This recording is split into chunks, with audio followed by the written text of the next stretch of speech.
नमस्कार दोस्तों, मैं हूं आलोक। स्वागत है आप सभी का आप सभी के अपने ही यूट्यूब चैनल आलोक्स ब्लॉग पर। दोस्तों, मेरे डेंथस के अंदर बहुत ही हैवी फ्लावरिंग इस टाइम पर चल रही है। ये दो पॉट तो मेरे जो हैं पूरी तरीके से फूलों से भर चुके हैं और मेरे वो दो प्लांट जिनको कैटरपिलर ने ख़राब कर दिया था, इनके अंदर भी देखिए अब खूब सारी कलियाँ बन रही हैं और फ्लावर्स आना जो है स्टार्ट हो गए हैं। और मैंने इनकी लोकेशन भी थोड़ी चेंज कर दी है क्योंकि ऐसी जगह पर रखे थे जहाँ पर इनको 3 से 4 घंटे की ही सनलाइट मिल पा रही थी।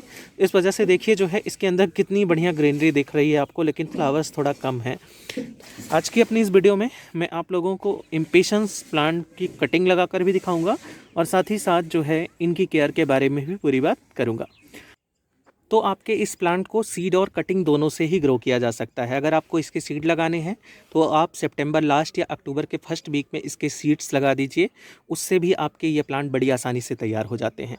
और अगर आप सीड नहीं लगा पाते हैं तो आप नर्सरी में अक्टूबर के सेकेंड वीक तक बहुत आसानी से इसकी छोटी छोटी पौध जो हैं उपलब्ध हो जाती हैं। आप छोटी पौध को लेके आइए, ग्रो कीजिए और फिर उसके बाद उसकी कटिंग से ढेर सारे नए पौधे बना लीजिए। बात अगर इस प्लांट के केयर की करी जाए तो इसको आपको फुल सनलाइट में रखना है टिल नवंबर टू फरवरी, मतलब जब तक धूप बहुत तेज़ नहीं होती है।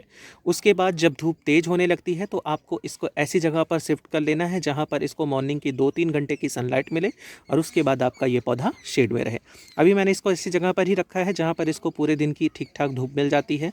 अगर आपके यहाँ ऐसी लोकेशन नहीं है तो आप इसको पार्शियल सनलाइट में भी रखेंगे। फ्लावर्स थोड़ा कम आएंगे लेकिन फ्लावर्स आएंगे भी ज़रूर। मतलब अगर आपके पास ऐसा एरिया नहीं है जहाँ पर धूप आती हो, या फिर अगर आपको 2-3 घंटे की आप इसको सनलाइट दे पाते हैं उसके बाद ये पार्शियल लाइट में रहता है तो भी आपके लिए ये पौधा बहुत ही अच्छा है।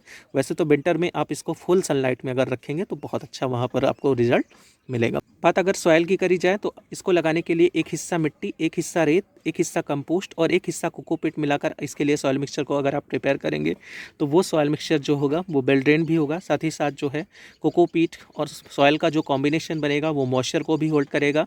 वहीं पर सॉइल और कंपोस्ट का जो कॉम्बिनेशन बनेगा वो अच्छा न्यूट्रिशन भी रखेगा।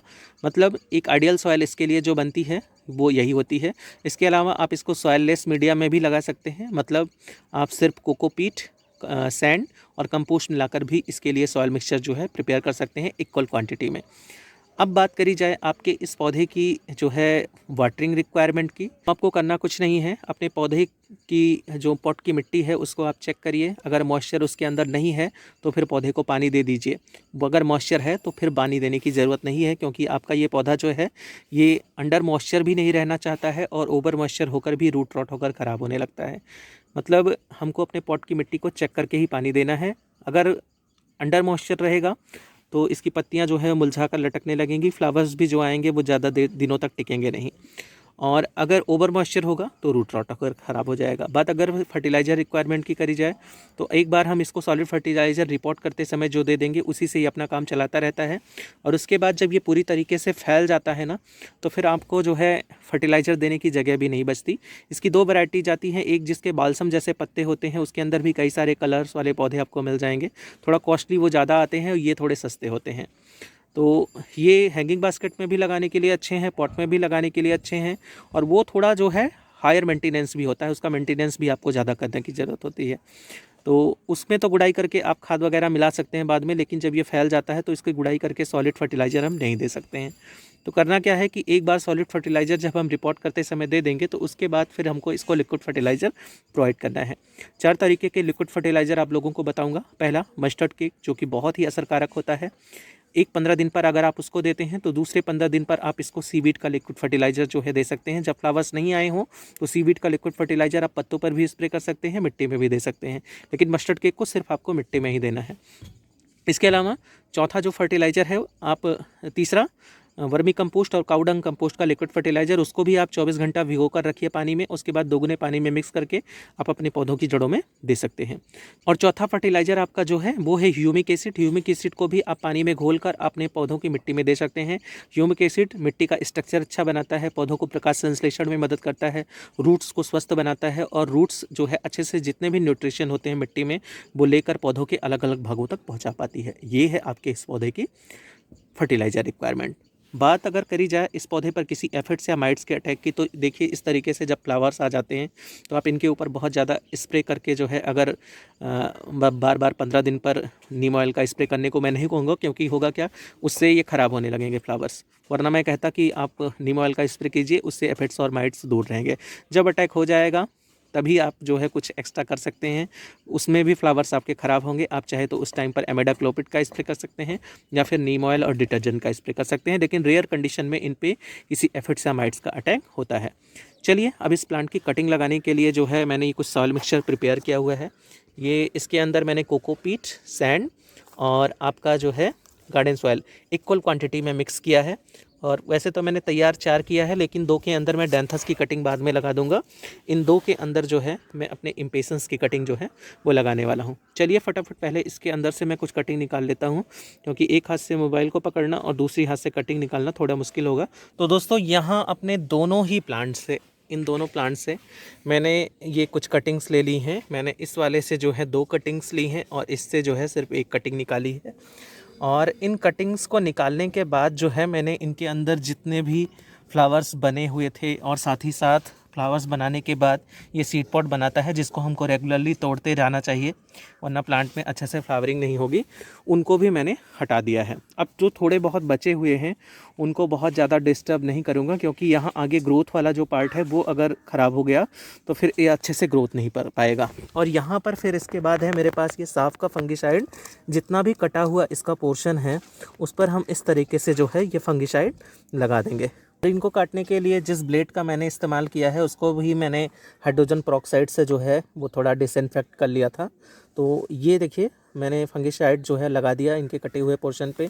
ऐसे ही जो है हमारे पास जितनी भी कटिंग है सभी पर इस तरीके से हमको ये फंगिसाइड लगा देना है, जिससे हमारे प्लांट पर किसी भी तरीके का फंगस जो है वो ना पनपे। तो ये फंगिसाइड लग गया। और उसके बाद जो है मिट्टी तो हमने इनके लिए बनाई ही ली थी, और बहुत आसानी से जो है हमको हल्का सा होल बनाना है और उसके बाद इन कटिंग्स को लगा देना है। बड़ी ही ईज़िली ये कटिंग्स लग भी जाती हैं और इनके अंदर रूटिंग शुरू हो जाती है। कुछ करना नहीं है, इस तरीके से जैसे देखिए मैंने होल बनाया, और होल बनाने के बाद ऐसा करना है कि जहाँ पर जैसे ये पत्तियां हमने हटाई हैं, जहाँ जहाँ से ये नोड जो है, ये नोड एरिया जो है ये मिट्टी के अंदर चला जाए, क्योंकि यहीं से रूटिंग होनी है। लाइक कोलियस वगैरह जो है इनके अंदर रूटिंग बहुत आसानी से हो जाती है। बस हमको इस चीज़ का ध्यान रखना है कि बहुत ज़्यादा हमको इनके अंदर वाटरिंग वगैरह नहीं करनी है, क्योंकि ये बहुत ही सॉफ्ट कटिंग होती है। जैसे ही आप इसके अंदर ओवर वाटरिंग करेंगे तुरंत ही ये गलकर ये कटिंग्स ख़राब हो जाएंगी। तो ये हमारी कटिंग जो है लग गई, ये वाली भी हम लगा देते हैं। और उसके बाद जो है सबसे महत्वपूर्ण चीज़ जो है, इसको पानी किस तरीके से देना है, क्योंकि पानी देने में ही हम लोग जो है ऊपर नीचे करते हैं और हमारी कटिंग्स ख़राब हो जाती हैं। तो हमको ये लगता है कि हम कटिंग्स लगा नहीं सकते। हम सभी बहुत आसानी से सभी पौधों की कटिंग लगा सकते हैं। बस ये रहता है कि हमको कटिंग लगाने के बाद जो है उनकी सारी रिक्वायरमेंट्स का ध्यान रखना ज़रूरी होता है। जैसे कि हमको पानी बहुत ज़्यादा नहीं देना होता है। कटिंग लगाते समय हल्का हल्का पानी इस तरीके से जो है कटिंग लगाने के बाद इस तरीके की सॉफ्ट कटिंग, जैसे कि कोलियस हम लगा रहे हैं, इम्पेशन लगा रहे हैं, पिटूनिया की कटिंग लगा रहे हैं, डैंथस की कटिंग लगा रहे हैं, तो बहुत ज़्यादा पानी नहीं देना है कि भर दो पूरा पॉट। इस तरीके से हल्का हल्का पानी जो है ऐसे ही हाथ से ही हमको दे देना है। ये हमारे पौधे की जो कटिंग की रिक्वायरमेंट थी, मतलब पानी देने की, वो अब पूरी हो गई। अब इस कटिंग को हम उठाकर किसी ऐसी जगह पर रखेंगे जहाँ पर इसके ऊपर बहुत ज़्यादा जो है वो धूप भी ना पड़े और बहुत ज़्यादा ये सीड में भी ना रहे, क्योंकि ये गलकर ख़राब हो सकती है। तो अब ये हमारी कटिंग जो है लग चुकी हैं। ऐसे ही हमको कोलियस की भी कटिंग बहुत आसानी से हम लगा सकते हैं। इम्पेशन का प्लांट बहुत ईजी टू ग्रो है ड्यू टू कटिंग। तो आप लोग भी इसको कटिंग से ज़रूर तैयार कीजिए। कैसी लगी आपको मेरी ये वीडियो कमेंट करके ज़रूर बताइएगा। ऐसी ही किसी नई वीडियो नए अपडेट के साथ मिलते हैं किसी नेक्स्ट वीडियो में। तब तक के लिए bye bye and take care.